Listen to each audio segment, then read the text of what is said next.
स्वामी समर्थ. मी Snehal free loving art मध्ये तुमच्या सर्वांचं खूप खूप मनापासून स्वागत करते. आज इतकी सुंदर अशी कृष्णाची पगडी मी तुमच्यासोबत शेअर करणार आहे. तर त्यासाठी मी कार्डबोर्ड घेतलेला आहे. 20 ते 21 इंच तुम्ही घेऊ शकता. इथे 2 इंच रुंदीचा असा कार्डबोर्ड मी गोल करून घेतलेला आहे. थोडासा फोल्ड करून तुम्ही गोल राऊंड शेप मध्ये आणू शकता. आता इथे मी एक कापड घेतलेला आहे आणि ते मी 3 ते 4 इंच रुंदीचं असं कापड कट करून पट्टी त्याच्या कट करून घेतलेले आहेत आणि ते या पद्धतीने असं फोल्ड करत जायचंय. आपण त्या कार्डबोर्डला पूर्ण कव्हर करायचंय. तुम्ही याऐवजी तुम्ही पेपर सुद्धा कव्हर करू शकता, कलर पेपर.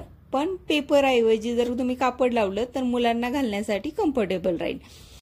हल्ली स्कूलमध्ये खूप छान छान प्रोग्राम्स असतात. म्हणजे कृष्ण जन्माष्टमी आली की मुलांना कृष्ण राधा असं बनवून जायचं असतं आणि सगळ्या पॅरेंट्सना काहीतरी छान आपण आपल्या मुलांना तयार करून पाठवावं अशी इच्छा असते. तर अशा पद्धतीची जर तुम्ही पगडी कृष्णाला घालून पाठवलं तर नक्कीच ही युनिक दिसणार आहे. आता हे कापड पूर्ण कव्हर झाल्यानंतर मी चिकटवून तर थोडंसं घेतलेलंच आहे फेविबॉन्डने, पण तरी चांगलं प्रॉपर सिक्युअर व्हावं यासाठी मी धाग्याने थोडेसे टाके टाकून घेते. कारण लहान मुलं असतात, हे खूपच सारखं काढघाल करणार असतात, तर त्यासाठी थोडंसं प्रॉपर सिक्युअर केलं तर बरं पडतं. आता मी एक वेगळा गुलाबी कलरची काठाची पट्टी घेतलेली आहे. ती सुद्धा मी 4-4 इंचाची कट करून घेतलेली आहे, लांब पट्टी. आणि जर तुमच्याकडे मशीन नसेल तर तुम्ही या पद्धतीने तुम्ही हे काम करू शकता. तर त्यासाठी अशी पट्टी घ्या, त्याचे जे काठ आहेत ते कडा आहेत त्याच्या आतमध्ये फोल्ड करा आणि तुम्ही फक्त रोल करत राहायचंय. अशा पद्धतीने मी दाखवलं आहे त्या पद्धतीने. एकट्याने करायचं असेल तर तुम्ही या पद्धतीने करू शकता. जर तुम्हाला सपोर्टला कोणी असेल सोबत तर तुम्ही त्यांची मदत घेऊन सुद्धा तुम्ही हे करू शकता. तर मी दुसरी पट्टी सुद्धा सेम करून घेते आणि हे दोन्ही आहेत हे एकत्र परत रोल करायचेत, म्हणजे छानशी डिझाईन अशी तयार होईल. तर या पद्धतीने तुम्ही हे करू शकता. जर तुमच्याकडे मशीन नसेल तर, मशीन असेल तर मी दुसऱ्या पद्धतीने तुम्हाला दाखवणार आहे. हे बघू शकता, असं ह्या पगडीला आपल्याला लावायचं आहे. जर मशीन असेल तर मी या पद्धतीने फोल्ड करून एक टिप देऊन घेतलेली आहे आणि आतली बाजू बाहेर काढायची, म्हणजे आपण ज्या दोरी तयार करतो त्या पद्धतीने हे तयार करायचंय. आता ही मी अखंड दोरी तयार करून घेतली आणि मध्य त्याचा घेऊन मी सेलोटेप लावून पॅक करून घेतली जेणेकरून ती हलू नये. आणि सेम पद्धतीने मी हे फोल्ड करणार आहे.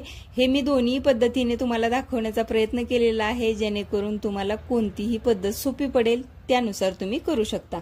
तर अशा पद्धतीने हे रोल करून घेतलेलं आहे आणि पूर्ण पगडीला या पद्धतीने वरच्या बाजूने लावून घ्यायचं आहे. असेच 2 रोल मी करून घेणार आहे. त्यासाठी तुम्हाला या पद्धतीने लावून घ्यायचं आहे. हे बघू शकता, जिथे एंड होतोय तिथे मी धाग्याने परत मी सिक्युअर करून घेते, जेणेकरून हे हलणार नाही. तर या पद्धतीने जर तुम्ही केलं तर दिसायला सुंदर आणि खूपच टिकाऊ अट्रॅक्टिव्ह अशी ही पगडी होणार आहे. तुम्ही एकदा पगडी तयार करून ठेवली तर तुम्हाला 2-3 वर्ष अशा कार्यक्रमांना तुम्ही घालू शकता.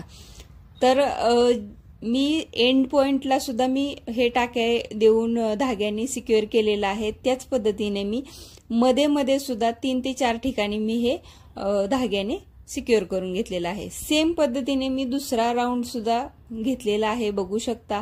आणि आपली ही एक बेसिक पगडी आहे, ही तयार झालेली आहे. किती सुंदर आणि अट्रॅक्टिव्ह दिसते, बघू शकता. तुमच्याकडे जर आता इथे खड्यांचं इयरिंग असेल छानसं असं मोठं तर ते लावू शकता, पण माझ्याकडे आता सध्या हे फक्त मोरपीसचं एक पिन होती, साडी पिन, ती मी लावून घेतलेली आहे. आणि काही जी गजरा आर्टिफिशियल गजरा असतो त्याची ही फुलं आहेत तर ते मी लावून घेते इथे. तुमच्याकडे जर कॉन्ट्रास्ट कलरची फुलं असतील तर ते लावू शकता. हे मी गजऱ्याचं जे मणी असतात, फुलं असतात, हेच मी काढलेलं आहे आणि ते लावलेलं आहे. म्हणजे आपण 0 बजेटमध्ये हे पगडी तयार करू शकतो. तर अशा पद्धतीची पगडी तयार करा. एक छानसं मोरपीस त्याला लावा.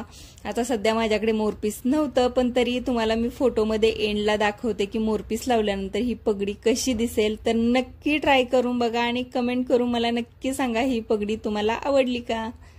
थँक्यू.